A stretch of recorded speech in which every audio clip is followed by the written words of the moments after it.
প্ৰথমবাৰৰ বাবে নিযুত মইনা আঁচনিৰ ৰূপায়ণ আৰম্ভ কৰিছিলোঁ আৰু এই আঁচনিখনে আজি গৌৰৱেৰে সৈতে দ্বিতীয় বছৰত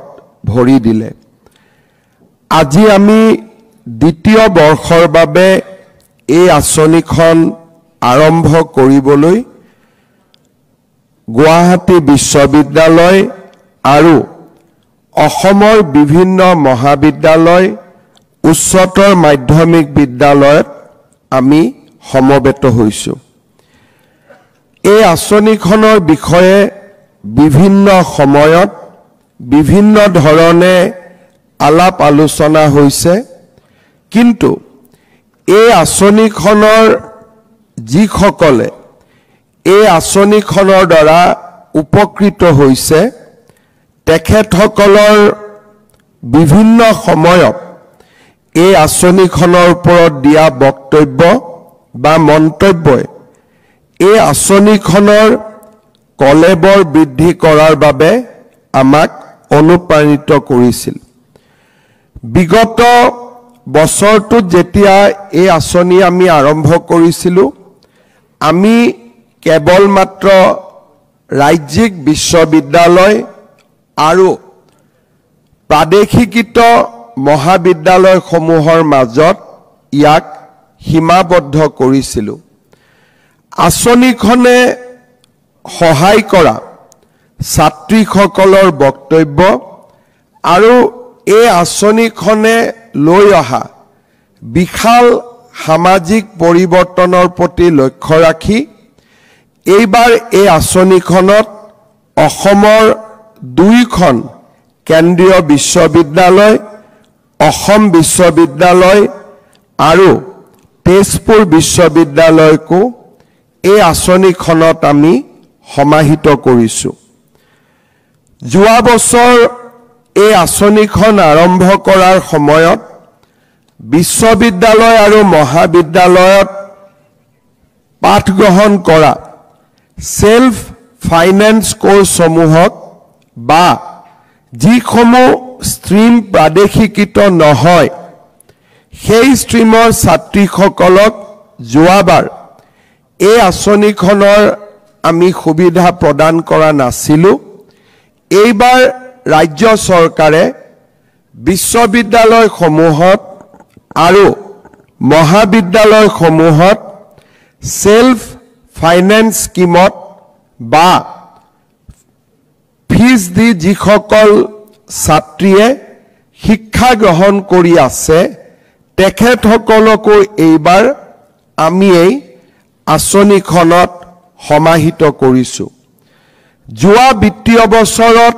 এই আঁচনিখনে 1,60,000 ছাত্ৰ ছাত্ৰীক উপকৃত কৰিছিল। আঁচনিখনৰ বৰ্ধিত কলেবৰ আৰু পৰিসৰৰ ওপৰত আমি অনুমান কৰিব পাৰোঁ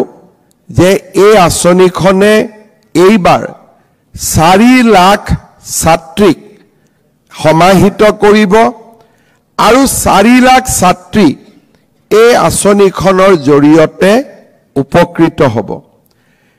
এইবাৰৰ আঁচনিখনত আমি 2টা বৰ্ষ, উচ্চতৰ মাধ্যমিক প্ৰথম বৰ্ষ, উচ্চতৰ মাধ্যমিক দ্বিতীয় বৰ্ষ, স্নাতক পৰ্যায়ৰ প্ৰথম বৰ্ষ, দ্বিতীয় বৰ্ষ আৰু পোষ্ট গ্ৰেজুৱেটত প্ৰথম বৰ্ষ, দ্বিতীয় বৰ্ষ, অৰ্থাৎ এই আঁচনিখনে এইবাৰ বিশ্ববিদ্যালয় আৰু উচ্চতৰ মাধ্যমিক পৰ্যায়ৰ সকলো ছাত্ৰীকে সামৰি ল'ব আৰু অহা বছৰলৈ স্নাতক তৃতীয় বৰ্ষৰ ছাত্ৰীসকলো এই আঁচনিখনৰ লগত সমাহিত হৈ পৰাৰ লগে লগে এই আঁচনিখনে আমাৰ মহাবিদ্যালয় বিশ্ববিদ্যালয়ত পঢ়া অধ্যয়ন কৰা 100% ছাত্ৰীক এই আঁচনিখনৰ জৰিয়তে সমাহিত কৰি ল'বলৈ সক্ষম হ'ব। এই আঁচনিখন যোৱা বছৰ আমি আৰম্ভ কৰিছিলোঁ আৰু আমাৰ প্ৰচেষ্টা হৈছে যে এই আঁচনিখনৰ জৰিয়তে ক্ৰমাগতভাৱে ইয়াৰ কলেবৰ বৃদ্ধি কৰি আমি 10 লাখ আৰু 10 লাখকে আমি এক নিযুত বুলি কওঁ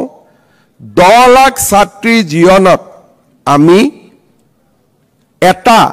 যোগাত্মক প্ৰভাৱ বা ইতিবাচক প্ৰভাৱ আমি পেলাব বিচাৰো আমি যদি অলপ সময়ৰ কাৰণে এই আঁচনিখনৰ প্ৰভাৱৰ বিষয়ে আলোচনা কৰোঁ ঘৰৰ পৰা 5 বা 10 কিলোমিটাৰৰ ভিতৰত যিসকল ছাত্ৰীয়ে হায়াৰ সেকেন্ডাৰীত নামভৰ্তি কৰিছে তেখেতসকলে বিদ্যালয় খুলি থকা প্ৰতিটো মাহতে চৰকাৰৰ পৰা 1000 টকাকৈ লাভ কৰিব আমি যদি চাবলৈ যাওঁ দৰাচলতে বিনামূলীয়া নামভৰ্তিৰ পিছত ছাত্ৰীসকলৰ পঢ়াৰ খৰচ কিতাপ আৰু দৈনিক কলেজলৈ অহা যাৱতীয় খৰচক বাদ দি দেউতাক মাকৰ ওপৰত বিশেষ বোজা নাথাকে কিন্তু কলেজত পঢ়াটো স্কুলত পঢ়াটো আমি পিতৃ মাতৃৰ বাবে বোজা নহয় ইয়াক পিতৃ মাতৃৰ বাবেও আমি এটা ইনসেন্টিভাইজ অৰ্থাৎ দেউতাক আৰু মাকেও যাতে যে মোৰ ছোৱালীজনীক পঢ়ুৱালে মোৰ পৰিয়ালৰ অৰ্থনীতিত কোনো ক্ষতি নহয় বৰঞ্চ এটা জীৱন বা মোৰ ছোৱালীৰ জীৱন আমি চৰকাৰী খৰচত নিৰ্মাণ কৰিব পাৰিম আৰু মোৰ সঞ্চিত যিখিনি পুঁজি থাকি যাব যিখিনি মই মোৰ ছোৱালীজনীৰ ওপৰত ব্যৱহাৰ কৰিবৰ কাৰণে ঠিক কৰিছিলোঁ এতিয়া মই মোৰ লৰাজনৰ ওপৰত তাক ব্যৱহাৰ কৰিব পাৰিম বহুতে মোক প্ৰশ্ন কৰে যে ছাত্ৰসকলক এই আঁচনিৰ ভিতৰত আমি কিয় অনা নাই ঘৰত যদি এগৰাকী ভায়েক থাকে আৰু এগৰাকী ভনীয়েক থাকে ভনীয়েকজনীৰ পঢ়াৰ দায়িত্ব চৰকাৰে গ্ৰহণ কৰাৰ লগে লগে ছোৱালীগৰাকীৰ পঢ়াৰ ওপৰত দেউতাকে যিখিনি টকা খৰচ কৰিম বুলি ভাবি থৈছিলে obviously হি সেভিংস হ'ব হি সঞ্চয় হ'ব আৰু সেই সঞ্চয় তেওঁ পৰিয়ালৰ লৰাটোৰ ওপৰত বা পুত্ৰৰ ওপৰত বা ভায়েকৰ ওপৰত ব্যৱহাৰ কৰিব পাৰিব আৰু ইয়াৰ আমি প্ৰভাৱ যোৱা বছৰত দেখিছো যে যোৱা বছৰ উচ্চতৰ মাধ্যমিক প্ৰথম বৰ্ষ ডিগ্ৰী প্ৰথম বৰ্ষ আৰু পোষ্ট গ্ৰেজুৱেটত প্ৰথম বৰ্ষত যিমান ছাত্ৰ ছাত্ৰীয়ে নামভৰ্তি কৰিছিল তাতকৈ এইবাৰ অধিক ছাত্ৰ ছাত্ৰীয়ে মহাবিদ্যালয় বিশ্ববিদ্যালয়ত নামভৰ্তি কৰিছে আৰু নামভৰ্তিতকৈও আটাইতকৈ ডাঙৰ কথাটো হৈছে যে সেকেন্ড ইয়াৰত ছোৱালী সাধাৰণতে ড্ৰপ আউট হয় এইবাৰ আমি দেখা পাইছো যে হায়াৰ সেকেন্ডাৰী সেকেন্ড ইয়াৰত কোনো ছোৱালীয়ে স্কুলৰ পৰা নিজক আতৰাই অনা নাই ডিগ্ৰী সেকেন্ড ইয়াৰতো কোনো ছোৱালীয়ে কলেজৰ পৰা আতৰি অহা নাই আৰু পোষ্ট গ্ৰেজুৱেটতো কলেজৰ পৰা আতৰি অহা নাই লগত আৰু এটা কথা মই নিশ্চয় ক'ব লাগিব যে এইবাৰ দুদিন পিছত আমি গম পাম যে হায়াৰ সেকেন্ডাৰী আৰু ডিগ্ৰীত কিমান ছোৱালীয়ে বিয়াত বহিছে আমি আশা কৰিছিলোঁ যে ডিগ্ৰী আৰু হায়াৰ ছেকেণ্ডাৰীত কোনো ছোৱালীয়ে বিয়াত নবহিব এতিয়া আমি কিমান সফল হৈছো কিমান সফল হোৱা নাই এইবাৰ নিযুত মইনা কিমানে পাব সেই পৰিসংখ্যাটো আমাৰ সন্মুখলৈকে ওলাই আহিব কাৰণ আমি ডিগ্ৰী আৰু হায়াৰ ছেকেণ্ডাৰীত যিসকল ছোৱালীয়ে বিয়াত বহিব অলপ কষ্ট কমে সেই কাৰণে আমি তেওঁলোকক নিযুত মইনা আঁচনি দি থাকিম অৰ্থাৎ এই আঁচনিখনত আমি অকল দেউতাক মাকৰ চিন্তা কৰা নাই আনকি হাজবেণ্ডৰো আমি চিন্তা কৰিছো শ্ৰদ্ধাৰ ছাত্ৰীসকল আৰু আজিৰ উপস্থিত আমাৰ সুধীবৃন্দসকল বহি থাকোঁতে মই অলপ সময় ননীগোপাল মহন্ত ডাঙৰীয়া আৰু ৰণোজ পেগু ডাঙৰীয়াই ভাষণ দি থকাৰ সময়ত কেৱল মাত্ৰ উৎসুকতাৰ বাবে মই ChatGPTত সুধিছিলো যে ভাৰতৰ কোন ৰাজ্যত ছাত্ৰ ছাত্ৰীসকলক বিনামূলীয়াকৈ নামভৰ্তিৰ সুবিধা দিয়া হয় মই নাজানো ChatGPTয়ে কিমান ভাল উত্তৰ দিয়ে উত্তৰত মোক কোৱা হৈছে যে অসমত কেৱল মাত্ৰ অসমত কলেজ আৰু বিশ্ববিদ্যালয়ত বিনামূলীয়া নামভৰ্তিৰ ব্যৱস্থা কৰা হয় ইয়াত মোক আৰু কৈছে যে তামিলনাডুত OBC অন্যান্য পিছপৰা আৰু জনজাতীয় ছাত্ৰ ছাত্ৰীক বিনামূলীয়া এডমিশন দিয়া হয় আৰু এখন ৰাজ্যত মই নাম ক'ব খোজা নাই কেৱল মাত্ৰ ক'ব পাৰো কৰ্ণাটকত ধৰ্মীয় সংখ্যালঘু ছাত্ৰ ছাত্ৰীসকলক বিনামূলীয়া নামভৰ্তি কৰা হয় তাৰ মানে অসমে মই according to ChatGPT কৈছো বহুত আগলৈকে যোৱা নাই so I am subject to correction আজি অন্তত প্ৰাৰম্ভিকভাৱে আমি ক'ব পাৰো যে ভাৰতৰ ভিতৰতে অসমে এনেকুৱা এখন ৰাজ্য হ'ব য'ত নেকি আমি ইউনিভাৰ্সেল ফ্ৰী এডমিশন ছাত্ৰ ছাত্ৰী আৰু সকলোকে আমি ইউনিভাৰ্সেল ফ্ৰী এডমিশনৰ ব্যৱস্থা কৰি দিওঁ এই স্কিমবিলাকৰ আমি যেতিয়া ইম্প্যাক্ট চাব যাওঁ আমাৰ ৰিসাৰ্চ স্কলাৰসকলৰ ইম্প্যাক্ট অ্যাসেসমেন্টৰ নিয়ম বেলেগ হ'ব কিন্তু ৰাজনীতি কৰা মানুহৰ কাৰণে আমি ইম্প্যাক্ট ইনস্ট্যান্টলি আমি পৰীক্ষা কৰিব পাৰো কাৰণ যেতিয়াই আমাৰ অফিচৰ পৰা কনফিউজিং বা অকনমান নেগেটিভ সার্কুলার ইস্যু হয় যে ব্যাক থাকিলে থার্ড ইয়ারত এডমিশন নাপাব বা কলেজত যদি আমি সেকেন্ড সেমিস্টার ফার্স্ট সেমিস্টারত ভাল রিজাল্ট করা নাই থার্ড সেমিস্টারত এডমিশন ফ্রি নহব শিক্ষামন্ত্রী আৰু মোৰ মোবাইলত যিমান হোৱাটছআপ আহে তেতিয়া আমি বুজি পাও যে স্কিমটোৰ ইম্প্যাক্ট কিমান যেতিয়া ঠিকে ঠিকে চলি থাকে তেতিয়া আমি বহুত গম নাপাও কিন্তু এমাহ যদি নিযুত মইনা আমি নিদিও সেই মাহটোত যিমান আমালৈকে হোৱাটছআপ আহে তেতিয়া আমি গম পাও যে আমি কিবা এটা ভাল কাম কৰি আছিলো যোৱা বছৰৰ মোৰ এটা মই অভিজ্ঞতা কওঁ মই নলবাৰীলৈ গৈ আছিলো হাজোদি দমদমা হাজোৰ এখন কলেজ আছে ছাত্ৰ ছাত্ৰী সকলোৱে মোক খুব টেনশনেৰে সৈতে মোৰ গাড়ীখন ৰখাব চেষ্টা কৰিছে মই গাড়ীখন ৰখালো ৰখোৱাৰ লগে লগে মোক সকলোৱে ক'লে যে স্যাৰ আমি কলেজ এৰিব লাগিব স্যাৰ নকয় মামা কয় মামা আমি কলেজ এৰিব লাগিব মই কলেজ কিয় এৰিব লাগিব বোলে এইবাৰ ইউনিভাৰ্সিটি আমাক কোনোবা এখন পেপাৰত বেক দি দিছে আৰু সেই কাৰণে বেক পোৱাৰ কাৰণে থাৰ্ড ইয়াৰত আমাৰ ফ্ৰী এডমিশন নহয় তেতিয়া মই ক'লো এটো ইমান ডাঙৰ কথা নে ফ্ৰী এডমিশন এটোটো লব পাৰা বোলে নহয় স্যাৰ এডমিশনত মামা 6000 টকা লাগে দেউতা মাই ক'ৰ পৰা দিব নিদিয়ে গতিকে আমি কলেজ এৰিব লাগিব তাৰমানে আপোনালোকে তাৰ ইম্প্যাক্ট চাব পাৰে যে এখন কলেজত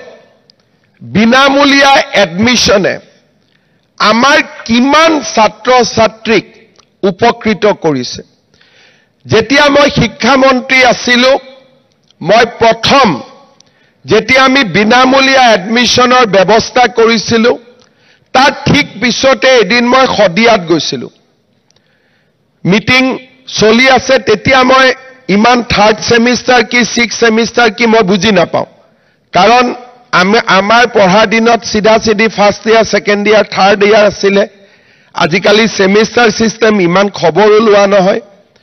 তেতিয়া ফাৰ্স্ট ইয়াৰ এডমিশন হৈছে মাত্ৰ 2 মাহ হৈছে খদিয়া কলেজত মই এখন মিটিংত গৈছিলো সৰু ছাত্ৰী এজনী আহি মোক কাগজ এখনত এটুকুৰা লিখি দিলে মই তেতিয়া নপঢ়িলো পকেটত থৈ দিলো ৰাতি কাপোৰ খলাওতে কাগজখন পালো কাগজখনত ছোৱালীজনীয়ে মোক প্ৰশ্ন খুদিছে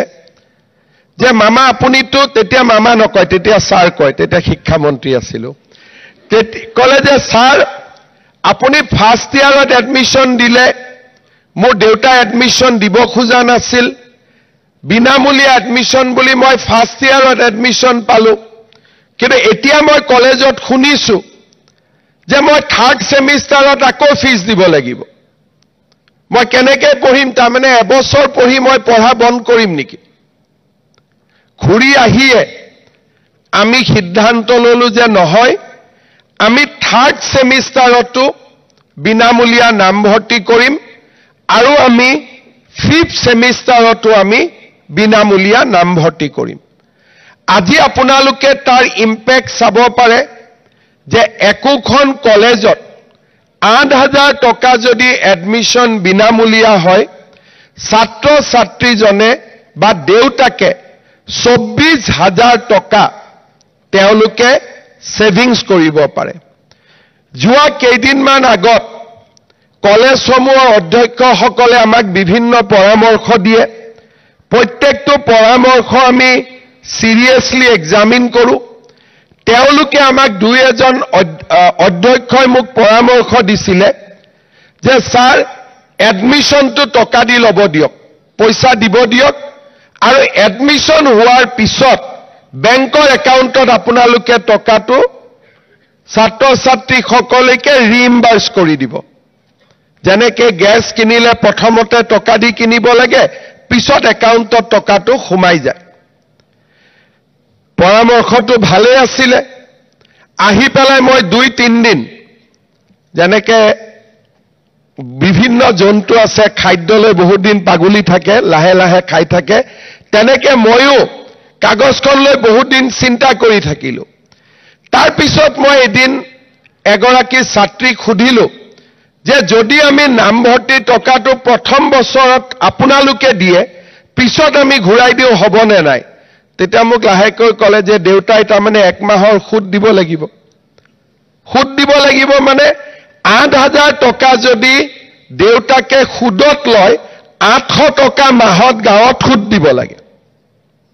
আমাৰ গাঁৱৰ সামাজিক নিয়ম আৰু যোৱাবাৰ আমি যেতিয়া এনেকুৱা সুদখোৰ বিলাকক এৰেষ্ট কৰিছিলো তেতিয়া মই প্ৰথমবাৰ গম পাওঁ যে বেংকৰ ইন্টাৰেষ্ট এনুৱেল 12% 8% না 10% কিন্তু গাঁৱত ইন্টাৰেষ্ট হৈছে 10% মাহত তাৰ মানে আমি সমাজখনক কিমান কথা শিকিবলগীয়া আছে আৰু কিমান কথা বুজিবলগীয়া আছে সিদিনাখন মই শিক্ষা মন্ত্ৰীৰ লগত আলোচনা কৰিছিলো যে এবাৰ আমি যদি পৰীক্ষামূলকভাৱে এবাৰ যদি কলেজৰ এডমিশন হায়াৰ সেকেন্ডাৰী এডমিশন বিনামূলীয়াটো উঠাই দিওঁ আৰু আমি কওঁ যে সকলোৱে পইচা দি এডমিশন ল'ব লাগে এবছৰৰ কাৰণে আমাৰ হিচাপত 20% একেদিনাই ল'ৰা ছোৱালী কলেজত এডমিশনৰ সংখ্যা হ্ৰাস পাব আৰু যিসকলে মোৰ এই কথাটোক বিশ্বাস নকৰে অহা বছৰ ইলেকশ্যনো নাথাকে এবাৰ টেষ্ট কৰিও চাব পাৰি কিন্তু আচলতে এইটো নহয় টেষ্ট কৰাৰ প্ৰয়োজন নাই মই একেবাৰে কনভিন্স যে অসমত যদি বিনামূলীয়া নামভৰ্তি নাথাকে 20% ষ্টুডেণ্টে কলেজত এডমিশ্যন ল'ব নোৱাৰে আৰু তাৰ কাৰণে কাকো দোষ দি লাভ নাই এয়া আমাৰ জীৱনৰ হসা কাহিনী কাৰণ চাহ বাগিচাৰ শ্ৰমিক আৰু নিতৌ ডেইলি উপাৰ্জন কৰা পিতৃ মাতৃয়ে 2জন 3জন 4জন সন্তানৰ 8,000 টকাকৈ এমাহত 40-50,000 টকা এডমিশ্যনত ব্যয় কৰিব নোৱাৰে কোনোবা আশাৰে জীয়াই থকা অভিভাৱকে কাৰোবাৰ পৰা ধাৰ লৈ যদি এডমিশ্যন দিয়াবৰ বাবেও চেষ্টা কৰে 10% সুদে মানুহজনৰ জীৱন বিপন্ন কৰি পেলাব আৰু তাক আমি সকলোৱে অনুভৱ কৰোঁ সেইকাৰণে যোৱা 7 বছৰ অসমৰ বিভিন্ন মহাবিদ্যালয়ৰ অধ্যক্ষৰ তীব্ৰ হেঁচাৰ পিছতো আমি বিনামূলীয়া এডমিশ্যন অব্যাহত ৰাখিছিলোঁ আৰু প্ৰত্যেকবাৰ এডমিশ্যনৰ আগতে মই নিজে শিক্ষামন্ত্ৰীৰ লগত কলেজসমূহৰ প্ৰিন্সিপালৰ এখন মিটিং পাতো যে আপোনালোকে যেন প্ৰত্যক্ষভাৱে নহলেও পৰোক্ষভাৱে হলেও ল'ৰা ছোৱালীৰ পৰা টকা পইচা এডমিশ্যনৰ নামত নলয় আজি সেই এটা আঁচনিয়ে আমাক যোৱা 7 বছৰে দিয়া ইম্পেক্ট আমি আৰু এখোজ আগুৱাই লৈ আমি কেইবাটাও নতুন আঁচনি গ্ৰহণ কৰিছিলোঁ মেট্ৰিকত আজি ফৰ্ম ফিল আপ কৰিবৰ কাৰণে আমি এটকাও নলওঁ সেৱাক প্ৰয়োজনীয় ধন ৰাজ্য চৰকাৰে যোগান ধৰে হায়াৰ সেকেন্ডাৰীত আমাৰ যি পৰীক্ষাৰ ফিজ তাক চৰকাৰে নলয় তাকো ৰাজ্য চৰকাৰে ৰিইম্বাৰ্স কৰে মোৰ মনত ইয়াকো চিন্তা কৰি থাকে যে এই আঁচনিসমূহে আৰু ইতিবাচক ফল পাব আমি যদি আৰু কেইটামান নতুন নতুন কাম আমি কৰিব পাৰোঁ চৰকাৰৰ আৰ্থিক অৱস্থাৰ লগত সংগতি ৰাখি আমি অসমৰ ছাত্ৰ ছাত্ৰীৰ কল্যাণৰ বাবে নিৰন্তৰ কাম কৰি আছো আৰু আমি কাম কৰি গৈ থাকিম কেতিয়াবা আমাৰ ৰাজনৈতিক প্ৰতিদ্বন্দ্বীসকলে মোক যেতিয়া কয় যে নিযুত মইনা আঁচনিৰ জৰিয়তে আপুনি হিতাধিকাৰী সৃষ্টি কৰিছে মোৰ উত্তৰ এটাই সেই হিতাধিকাৰী কোনো ৰাজনৈতিক দলৰ নহয় এই হিতাধিকাৰী অসমৰ ভৱিষ্যতৰ কিছুমান মানৱ সম্পদ হিচাপে আমি নিৰ্মাণ কৰিছো ই অসমৰ হিতাধিকাৰী ই কোনো দলৰ হিতাধিকাৰী নহয় আমাৰ সমাজৰ হিতাধিকাৰী যিয়ে নেকি আমাৰ সমাজখনত জ্ঞান আৰু প্ৰজ্ঞাৰে আমাৰ সমাজখনক অনাগত দিনত আলোকিত কৰিব আজি আমাৰ ৰাজ্যত যেতিয়া কোনোবাই আমাক সমালোচনা কৰে যে আমি কোনো এটা জাতি কোনো এটা পক্ষক সমৰ্থন কৰোঁ অৰুণোদয় নিযুত মইনা আঁচনিত যি ধৰণে প্ৰতিটো জাতি উপজাতি ধৰ্মৰ লোক উপকৃত হৈছে সি সকলো সমালোচনাৰ অন্ত পেলায় কাৰণ আমি কোনো আঁচনিতে কোনো সম্প্ৰদায়ৰ নাম নিবিচাৰো আমি জাতিৰ নাম নিবিচাৰো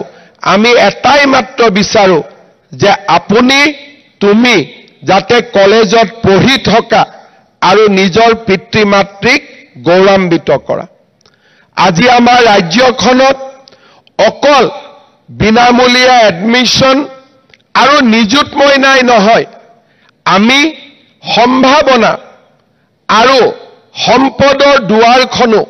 ছাত্ৰ ছাত্ৰীসকলৰ বাবে আমি মুকলি কৰি দিছো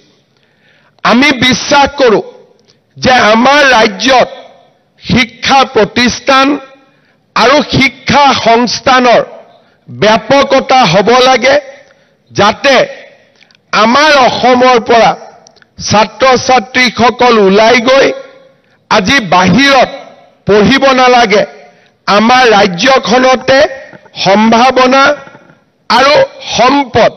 দুইটাই যাতে নিৰন্তৰ বাঢ়ি যাব পাৰে। আজি আমাৰ ৰাজ্যত অভূতপূৰ্বভাৱে বৃদ্ধি হোৱা বিশ্ববিদ্যালয়ে ছাত্ৰ ছাত্ৰীসকলৰ বাবে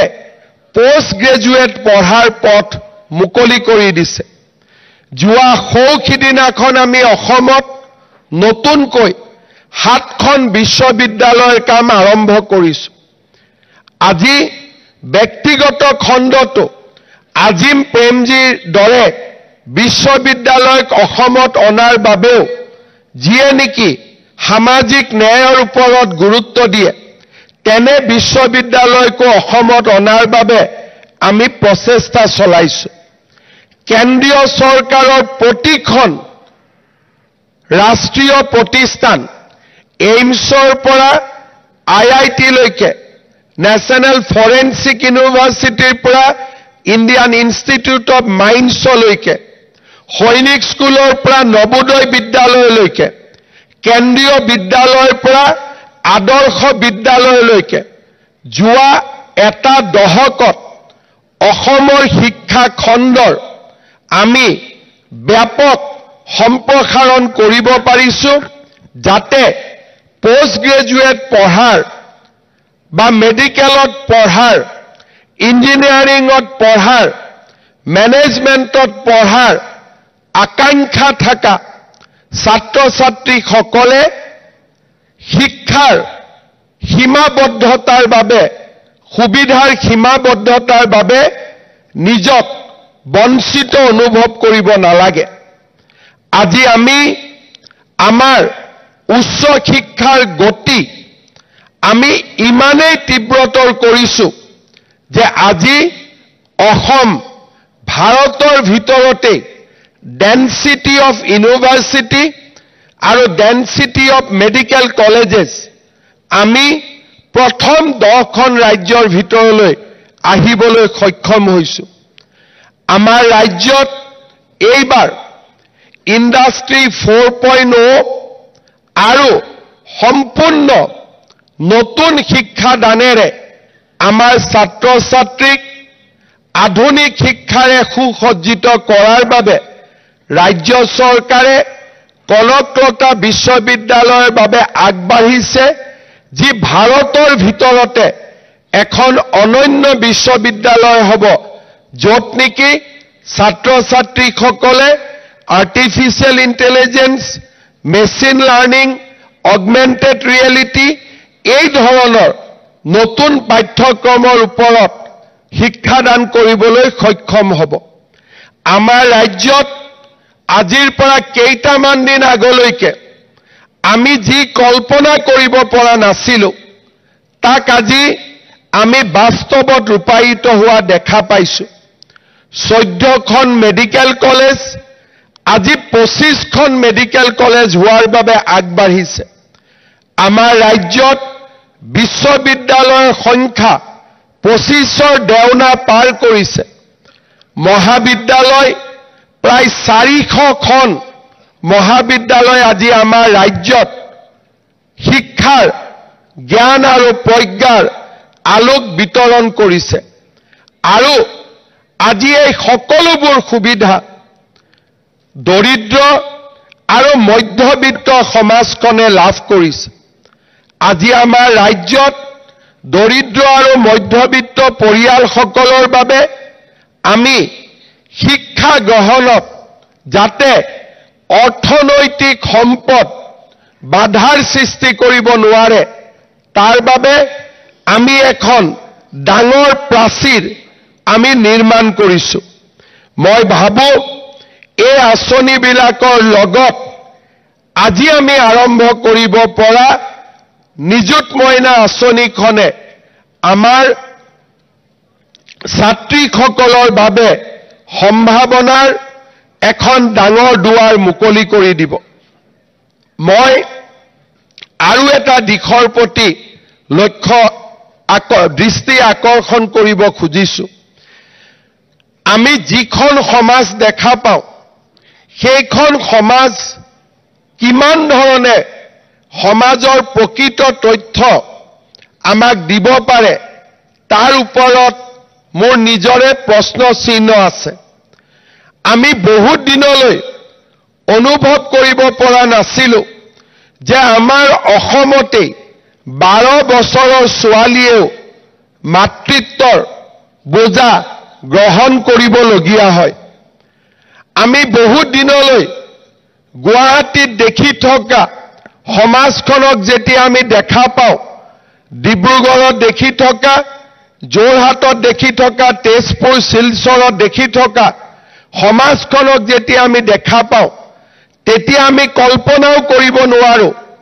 যে আমাৰ মাজতে আৰু এখন সমাজ আছে যিখন সমাজত 9ৰ পৰা 12 বছৰ বয়সতে ছোৱালীক বিয়াত বহিবলৈ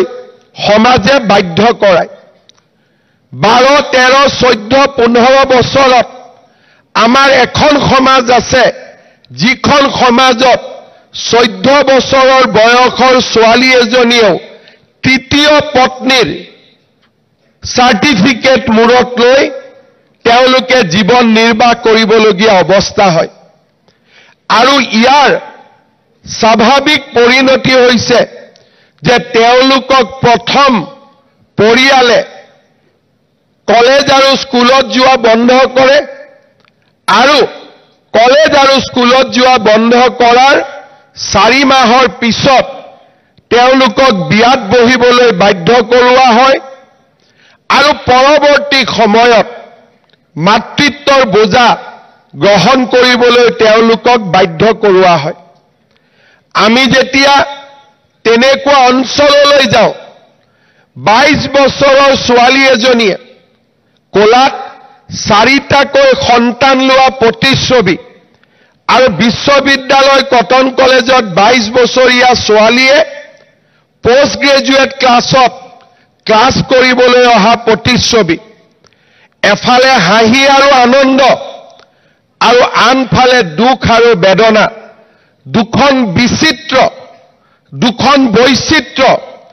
আৰু দুখন পাৰ্থক্য ভৰা সমাজ আমাৰ সন্মুখত আহি থিয় দিয়ে। আমি যিসকলে ষ্টেটাছ কোক ভাল পাওঁ, যিসকলে স্থিতাৱস্থাক ভাল পাওঁ, তেওঁলোকে সমাজৰ এই প্ৰশ্নবিলাকক প্ৰশ্ন হিচাপে সুধিবলৈ ভয় কৰিছিল। আৰু সেয়েহে স্বাধীনতাৰ ৭৫ বছৰ পিছতো কোনো এখন চৰকাৰ, কোনো এজন সামাজিক অনুষ্ঠানে প্ৰশ্ন কৰা নাছিল যে ধুবুৰী, মানকাছাৰ, সাউথ চালমাৰা, বৰপেটা, দৰং, মৰিগাঁও, নগাঁৱত বা অসমৰ চাহ বাগিচাসমূহত কিয় বাল্য বিবাহ আৰু টিনেজ প্ৰেগনেন্সিৰ সংখ্যা অভূতপূৰ্বভাৱে বৃদ্ধি হৈছে। আমি সমাজত বহুত কথা আলোচনা কৰোঁ। কোনোবাই যদি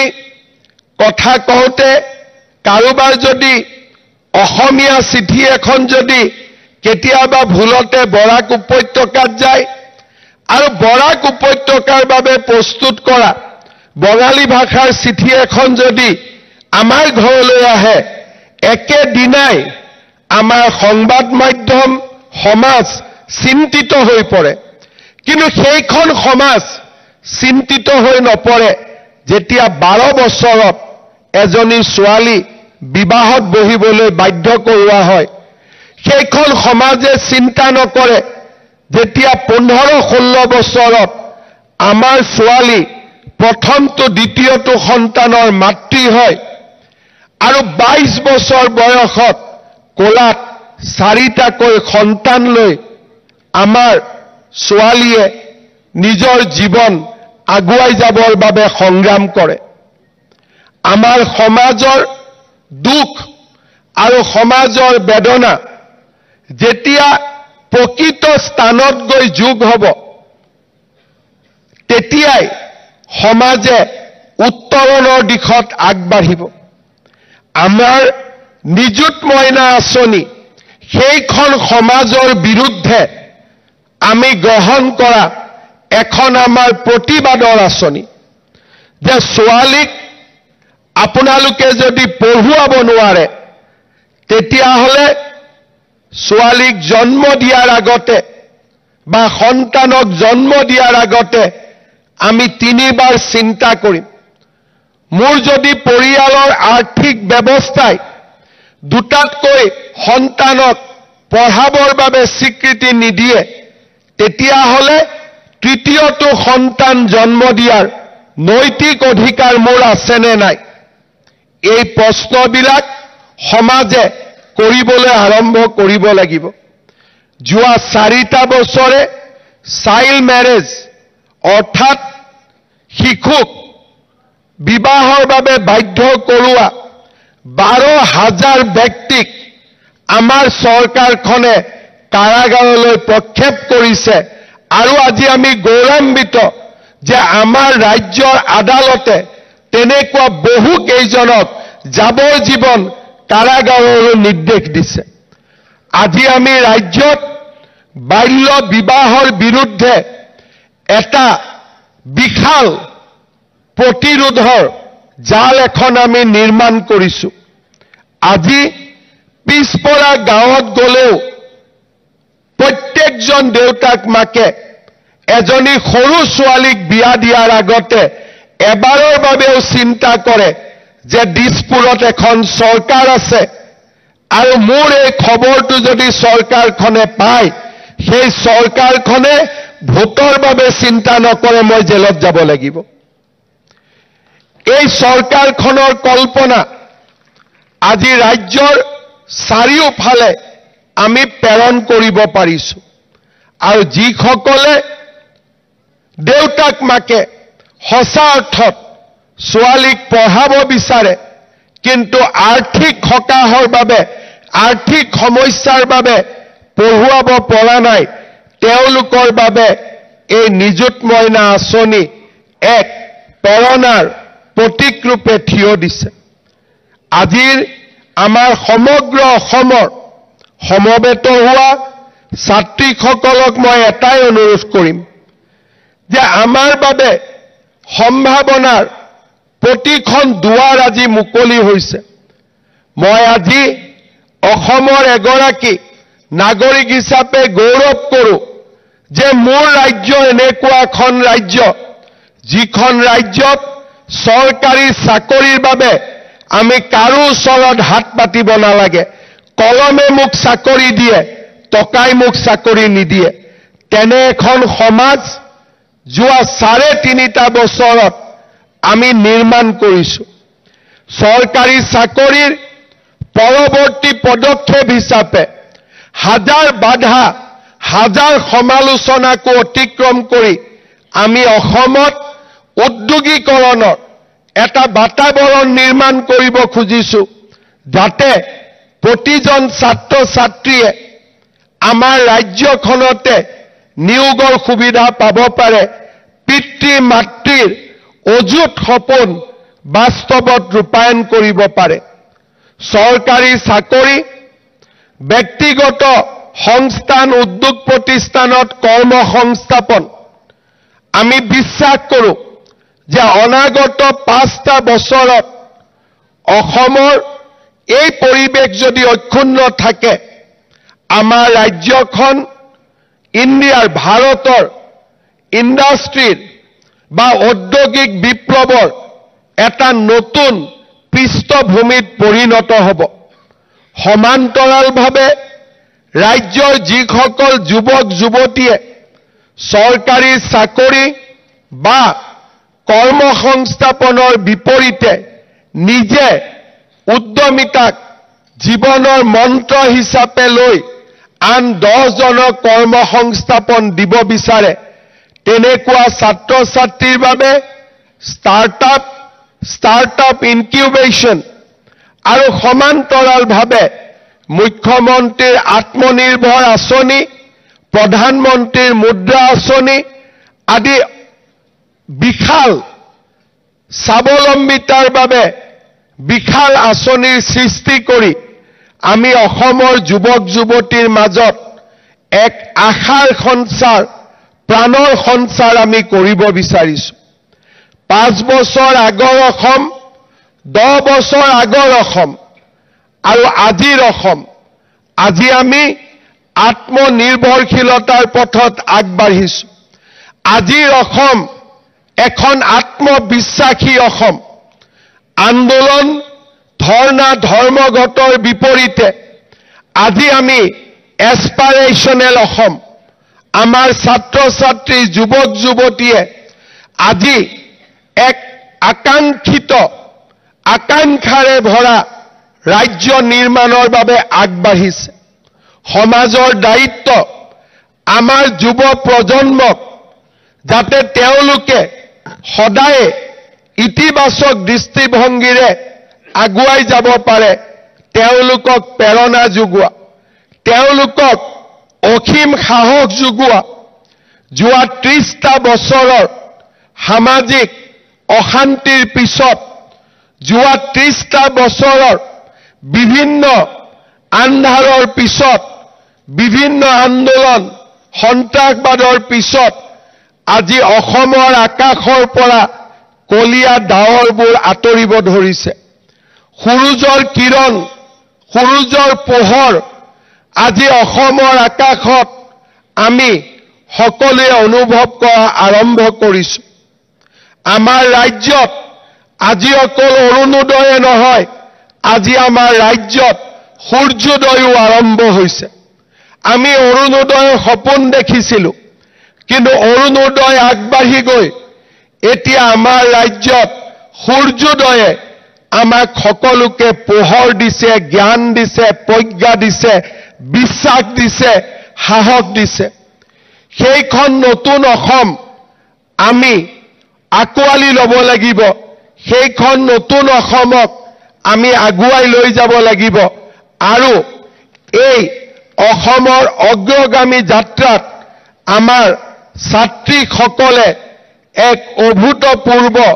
ইতিবাচক ভূমিকা গ্ৰহণ কৰিব লাগিব। নিযুত মইনা আঁচনি বাল্য বিবাহৰ বিৰুদ্ধে এক প্ৰতিবাদৰ আঁচনি। নিযুত মইনা আঁচনি অসমৰ ছাত্ৰীসকলৰ মাজত লুকাই থকা অসীম সাহসৰ স্বীকৃতি দিয়া এক আঁচনি।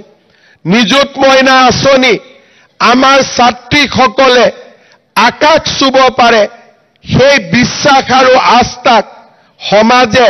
স্বীকৃতি দিয়াৰ আঁচনি। এই আঁচনিয়ে আমাৰ সকলোগৰাকী ছাত্ৰীৰ জীৱনলৈ পৰিৱৰ্তন আনক, অসমৰ শৈক্ষিক আকাশখন আৰু অধিক আলোড়িত হওক, জ্ঞান আৰু প্ৰজ্ঞাৰে আমি এক নৱজাগৰণৰ সৃষ্টি কৰোঁ।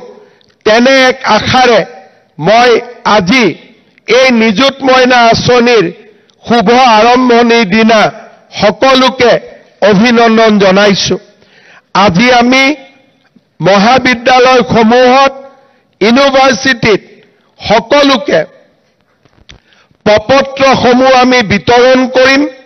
মই আশা কৰিম যে 5 ছেপ্টেম্বৰৰ ভিতৰত দৰ্পণ আৰু সমৰ্থ পৰ্টেলত শিক্ষাগুৰুসকলে এই আবেদনসমূহ আপলোড কৰি দিব, যাতে আমি অক্টোবৰ মাহৰ প্ৰথম সপ্তাহৰ পৰা নিৰবিচ্ছিন্নভাৱে নিযুত মইনা আঁচনি ছাত্ৰীসকলক দি যাব পাৰোঁ। মোৰ শিক্ষা প্ৰতিষ্ঠানৰ অধ্যাপকসকললৈ অনুৰোধ, আপোনালোকে যেন ৰাজ্য চৰকাৰক এই দিশত সহযোগিতা কৰে। এগৰাকী ছাত্ৰীও যাতে বাদ পৰি নাযায়। সকলোৰে বেংক একাউণ্ট, সকলোৰে EKYC, এই সকলোবোৰ যাতে সুন্দৰভাৱে হয়, তাৰ বাবে আপোনালোকে ছাত্ৰীসকলক প্ৰেৰণা যোগাব আৰু নিযুত মইনা আঁচনিয়ে যাতে প্ৰতিগৰাকী ছাত্ৰীকে আনন্দিত কৰে, অনুপ্ৰাণিত কৰে আৰু জীৱন যুদ্ধত জয়ী হ'বলৈ সহায় কৰে, তাকে কামনা কৰি পুনৰ এবাৰ অসমৰ সকলো ছাত্ৰীকে আজিৰ দিনটোত অভিনন্দন জনাই মই মোৰ বক্তব্যৰ সামৰণি মাৰিছো। ধন্যবাদ। জয় হিন্দ, বন্দে মাতৰম।